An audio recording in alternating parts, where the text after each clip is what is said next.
अरे ये तो खजाने का ढेर है, अगर इसे ले लूं तो पूरे गांव की गरीबी दूर हो जाएगी और जितना चोरी हुआ है वो सब वापस भी आ जाएगा।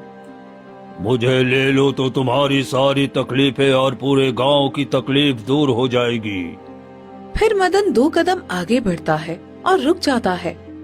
अरे मैं ये क्या कर रहा हूँ? नहीं, मैं ऐसा नहीं कर सकता। हमारे गांव पर श्राप लगा है, अगर मैं ये ले गया तो शायद ये खजाना भी चोरी हो जाएगा। मैं बोल सकती हूँ, मैं कोई साधारण गाय नहीं हूँ। मैं अपने गुरु को ढूंढ रही हूँ, कई दिनों से उन्हें ढूंढ रही हूँ, पर वो मुझे कहीं मिल ही नहीं रहे। तुम्हारा गुरु? गाय का भी भला कोई गुरु होता है? कौन है तुम्हारा गुरु, बताओ तो। मेरे गुरु एक साधु महाराज थे जो बहुत दिनों के बाद तपस्या से लौटे थे। उन्होंने कहा था कि वो खाने का इंतजाम करने जाएंगे, पर अभी तक वो वापस नहीं आए। मैं उनकी प्रतीक्षा करते करते थक गई, तो अब मैं उन्हें ढूंढने निकली हूँ। सब जगह ढूंढा पर वो कहीं नहीं मिले। अब मैं तुम्हारे गांव में आई हूँ। क्या आपने किसी साधु महाराज को देखा है जो बहुत बूढ़े होंगे और तपस्या करके लौटे हैं? ये क्या, हमने तो उनके साथ बहुत बड़ा अन्याय कर दिया। ये हम सबसे क्या हो गया? हमने तो बहुत बड़ा पाप कर दिया मदन। क्या हुआ? आप लोग इतने परेशान क्यों हैं? हम सबको माफ कर दो। हमने गुरु महाराज को चोर समझकर उन्हें पेड़ से बांध दिया और वो कई दिनों तक हम सबसे विनती करते रहे, पर हमने उनकी बातों पर विश्वास नहीं किया और वो वहीं पर दम तोड़ दिए। हमने उन्हें गांव के बाहर मिट्टी के नीचे दफन कर दिया और उनका दिया हुआ श्राप हमारे गांव पर लग गया और आए दिन चोरी लगातार बढ़ती जा रही है। हमसे बड़ी गलती हो गई, हमें माफ कर दो। तुम लोगों ने ये क्या कर दिया? इतना बड़ा पाप किया तुम लोगों ने। मेरे गुरु को जान से मार दिया। मैं तुम लोगों को कभी माफ नहीं करूंगी। हम सब अपनी गलती की सजा भुगत रहे हैं, बस किसी तरह बता दो ये श्राप हमारे गांव से कैसे हटेगा। देखो सभी भूखे प्यासे तरस रहे हैं, एक दाना तक घर में नहीं है। हम लोग कई जगह भटक रहे हैं। मैं ये रास्ता नहीं बता सकती, मेरे गुरु ही बता सकते हैं कि उनका श्राप कैसे टूटेगा। पर वो तो अब इस दुनिया में नहीं है, वो कैसे बताएंगे? तुम सबको उनके कब्र के पास जाकर माफी मांगनी होगी, फिर वो कोई रास्ता बताएंगे। लेकिन हमने तो उन्हें जंगल में फेंकवा दिया था। हमें क्षमा करना साधु महाराज, हम सब जरूर जाएंगे माफी मांगने के लिए। फिर सभी मिलकर साधु महाराज को जहाँ फेंका था वहीं पर जाते हैं।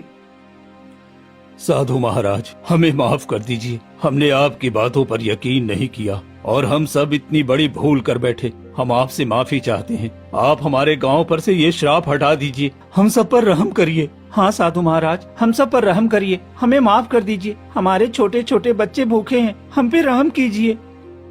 तभी एक रहस्यमय आवाज आती है। तुम सबने चोरी के लिए हद पार की है, तुम सबको इसी श्राप से जूझना पड़ेगा। चोरी किसी और ने किया और तुमने मुझ जैसे बेगुनाह को मौत की सजा दी। गुरुदेव, आप इन सबको माफ कर दीजिए। इन सब ने बहुत गलत किया है, लेकिन गांव में बहुत सारे भूखे बच्चे हैं जो भूख से रो रहे हैं। मैं उन्हें देखकर आई हूँ। आप अपना श्राप इनसे हटा लीजिए। ठीक है, मैं श्राप नहीं हटा सकता, लेकिन इसके लिए तुम्हें मानसरोवर झील का पवित्र जल लेकर अपने गांव पर छिड़कना होगा, तभी ये श्राप टूटेगा। जी साधु महाराज, मैं वो मानसरोवर झील का पानी अवश्य लेकर आऊंगा और हम सब ने जो गलती की है उसका प्रायश्चित भी करेंगे। नहीं, तुम ये नहीं ला सकते। पहली बार मुझ पर शक मदन ने किया था और मेरे साथ बुरा व्यवहार किया, इसलिए परीक्षा उसी को देनी होगी। और ध्यान रहे, रास्ते में कुछ भी आए उसमें उसे फंसना नहीं है और वो जल लेकर ही आना है। मैं वादा करता हूँ साधु महाराज, मैं जल लेकर जरूर आऊंगा। इतना कहकर मदन घने जंगलों की तरफ निकल पड़ता है